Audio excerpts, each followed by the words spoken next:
अश्लील व्हिडिओ बनवून ब्लॅकमेलिंग आणि पती पत्नीने तरुणाला संपवलं। पहा संपूर्ण प्रकरण काय आहे। जळगाव जिल्ह्याच्या पाचोरा तालुक्यात वरसाडे तांडा क्रमांक 3 हे एक शांत आणि छोटेसे गाव। आपण भले आणि आपले काम भले अशी या गावातील बहुसंख्य लोकांची विचारसरणी। साधे शांत आणि श्रमजीवी लोकवस्तीचे गाव अशी या गावाची ओळख सांगितली जाते।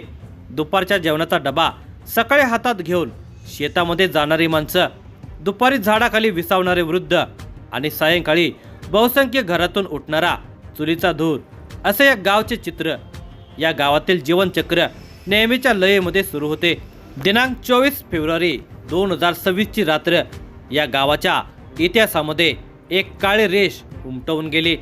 या रात्री या गावातील विजय भीमा राठोड या नावाचा अवघा 25 वर्ष वयाचा तरुण घरातून कुणाला काही न सांगता घराबाहेर पडला। तो कायमचाच। 25 फेब्रुवारीचा दुसरा दिवस उजाडला। या दिवसाचा सूर्य नेहमीप्रमाणे उगवला, मात्र विजय घरी परतला नाही। सुरुवातीला घरच्यांना वाटले तो त्याच्या कोणा मित्राकडे गेला असेल, पण जसजशी वेळ पुढे सरकत होते तसतसे त्याच्या घरातील सदस्यांच्या चेहऱ्यावरील चिंता भीतीमध्ये बदलत गेली। त्याचा भाऊ संजय भीमा राठोड हवालदिल झाला। तो गावभर भटकू लागला। हिंडत हिंडत तो प्रत्येकाचे दार ठोठावू लागला। तो रडवेल्या स्वरामध्ये प्रत्येकाला विचारू लागला, माझा भाऊ विजय दिसला का? प्रत्येकाकडून त्याला उत्तर मिळाले नाही। बघता बघता सकाळचा उगवता सूर्य मावळतीला गेला, मात्र ना विजय घरी आला ना त्याचा तपास लागला। अखेर दिनांक 26 फेब्रुवारी 2026 चा तो दिवस उजाडला। या दिवशी बेपत्ता विजयचा भाऊ संजय भीमा राठोड याची पावले पिंपळगाव हरेश्वर पोलीस स्टेशनची पायरी चढला। पोलीस स्टेशनच्या प्रभारी अधिकाऱ्यांची भेट घेत त्याने आपली कैफियत मांडली। माझा भाऊ विजय राठोड हा गेल्या दिनांक 24 फेब्रुवारी 2026 च्या रात्रीपासून बेपत्ता असून त्याचा घातपात झाला असल्याची त्याने शक्यता वर्तवली। त्याच्या तक्रारीनुसार सुरुवातीला पिंपळगाव हरेश्वर पोलीस स्टेशनला 15/2026 या क्रमांकाने मिसिंग दाखल करण्यात आले। ही एक साधी बेपत्ता नोंद नव्हती, तर ती एका भीषण सत्याचा शोध घेण्याच्या दृष्टीने सुरू झालेली वाटचाल होते। पिंपळगाव हरेश्वर पोलीस स्टेशनच्या प्रभारी निरीक्षकांनी आपल्या सहकाऱ्यांच्या मदतीने या मिसिंगचा तपास सुरू केला।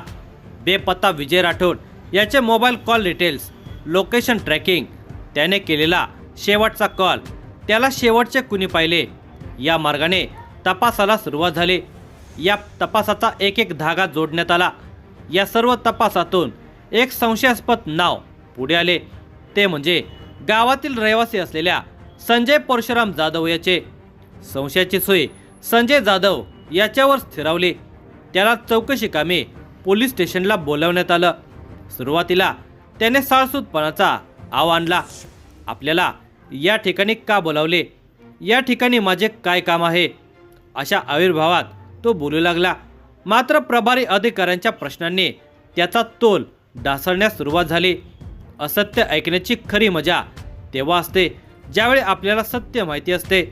पिंपळगाव हरेश्वर पोलिसांना संजय जाधव याच्याकडून सत्य वधवून घ्यायचे होते, मात्र तो असत्य कथन करत होता। खबऱ्यांसह तांत्रिक तपासातून पिंपळगाव हरेश्वर पोलिसांनी संजय जाधव आणि त्याची पत्नी सोनाली जाधव या दोघांची नावे शोधून काढली होती। या दोघांच्याकडून त्यांना सविस्तर माहिती हवी होती। पोलीस स्टेशनला आलेल्या संजय जाधव याच्याकडून पोलिसांना सखोल माहिती हवी होती, मात्र तो ओढवाओढवीची उत्तरे देत होता। एका पाठोपाठ एक प्रश्नांची त्याच्यावर सरबत्ती सुरू होती। त्याची उत्तरे विसंगत येत होती। त्याच्यावर सुरू असलेल्या प्रश्नावलीचा रंग गडद झाला होता। काही तासांच्या कठोर चौकशीनंतर संजयचा मुखवटा अखेर गळून पडला। त्याने दिलेली कबुली ऐकून उपस्थित प्रत्येकजण सुन्न झाला। माझ्या पत्नीचे आणि विजयचे संबंध होते, या एका वाक्याने संपूर्ण प्रकरणाचा चेहरा मोहरा बदलला। संजयने पुढे सांगितलं, त्याची पत्नी सोनाली आणि विजय यांच्यातील संबंध केवळ प्रेमापुरते मर्यादित नव्हते, त्या संबंधातून एक धोकादायक खेळ सुरू होता। संजयने आरोप केला की त्याची पत्नी सोनालीचे अश्लील व्हिडिओ विजयने त्याच्या मोबाईलमध्ये रेकॉर्ड केले होते। त्या व्हिडिओच्या आधारे तो तिला धमकावत होता। ब्लॅकमेल आणि भीती आणि प्रेम संबंध या 3 घटकांच्या आधारे आम्ही पती पत्नीच्या जीवनामध्ये एक भयानक वादळ आल्याचे संजय पोलिसांच्या जवळ कथन करत होता।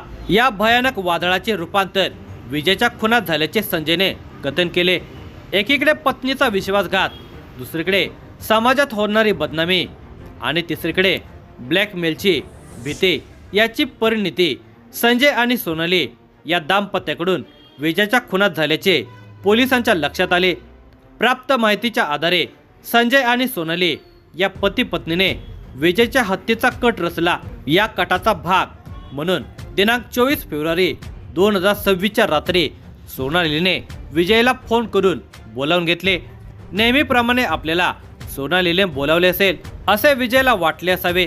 आपल्याकडे असलेल्या व्हिडिओच्या बळावर आपण तिला ब्लॅकमेल करू या विचारातून तो तिला भेटण्यासाठी गेला, पण त्याला कल्पना नव्हती की ही रात्र त्याच्या आयुष्यातील शेवटची रात्र ठरणार आहे।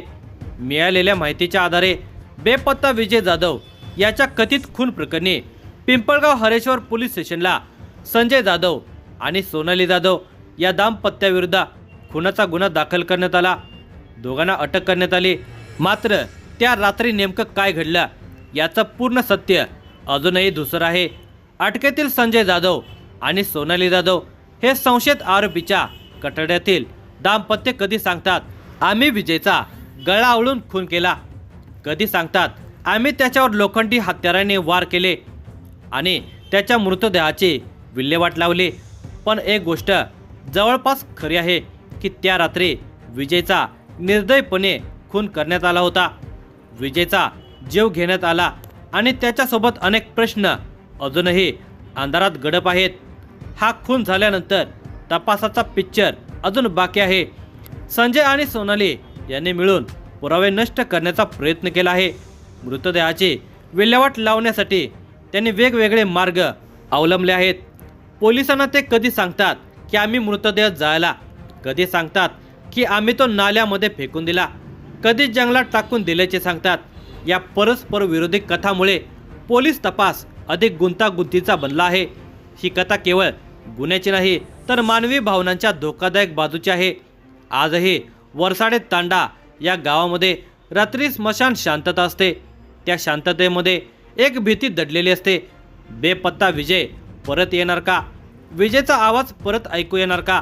असा भाबडा प्रश्न त्याचे घरातील सदस्य विचारत आहेत। विजयचा आवाज हरवला आहे, पण त्याची तपास कथा अजून जिवंत आहे। तपास अजून सुरू आहे। सत्याचे काही धागे अजूनही सापडायचे आहेत। एक गोष्ट मात्र स्पष्ट आहे, राग, भीती आणि चुकीचे निर्णय हे 3 घटक एकत्र आले की त्यातून जन्माला येतो एक कुविचार, त्यातून घडतो एक भयंकर गुन्हा। अशा गुन्ह्यांची सावली कधीच पूर्णपणे नाहीशी होत नाही। या प्रकरणी मृतदेहाचा शोध, खुनाची नेमकी पद्धत आणि इतर पुरावे गोळा करण्याचे काम युद्ध पातळीवर वेगाने सुरू असल्याचे म्हटले जात आहे। बेपत्ता विजय जाधव याच्या मृतदेहाची राख नंदुरबार जिल्ह्यामध्ये सापडली असे सांगण्यात येत आहे। त्यांच्या हातातील केवळ कडे सापडले असे देखील सांगितले जाते। मृतदेह सापडण्यापूर्वी समोरचे चित्र धूसर असताना केवळ संशयित आरोपींनी दिलेल्या कबुलीनुसार बेपत्ता विजय जाधव याच्या खुनाचा गुन्हा पिंपळगाव हरेश्वर पोलीस स्टेशनला दाखल करण्याची घाई करण्यात आल्याचे जनमानसामध्ये म्हटले जात आहे। अटकेतील संशयित दाम्पत्य पोलिसांना व्यवस्थित माहिती देत नसल्यामुळे तपासाच्या अडचणी वाढल्या आहेत। एखाद्याचा खून करून त्याच्या मृतदेहाची विल्हेवाट लावणे दोघांच्या आवाक्यातील काम नसल्याचे या निमित्ताने म्हटले जात आहे। या गुन्ह्यातील संशयित आरोपींची संख्या 2 पेक्षा अधिक असण्याची शक्यता वर्तवली जात आहे। एकंदरीत या गुन्ह्याच्या तपासाचा खेळ तर होत नाही ना, अशी चर्चा आहे।